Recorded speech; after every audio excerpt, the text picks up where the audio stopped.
Why can I apply kingdom principles to get a miracle in healing, but I can't apply kingdom principles to get a miracle in finance? A lot of our preachers, maybe an overwhelming 80-90%, would not have a sermon if they should go to the Western cultures. We have a gospel that thrives in poverty. We have a gospel that incapacitates in order to control and manipulate. So the more we can render the people poor and needy, and they become dependent, right? And Yes, they keep sir. coming to church. that's how it works. However, that's not what the gospel is. The gospel that Christ came preaching was the gospel of the kingdom.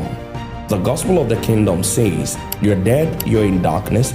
I'm going to translate you first from death into life and from darkness into light. And when I take you from darkness into light, I'm going to establish you in a kingdom.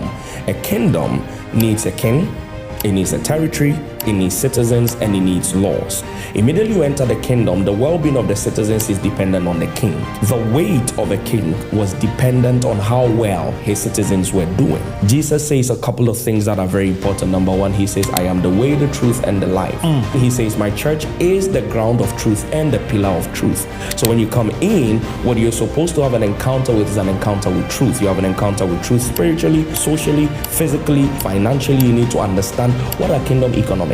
What is kingdom parenting? What is kingdom enterprise? But that domain of knowledge has been kept generally from the populace. Most of the modern day preachers were handed down that watered down gospel.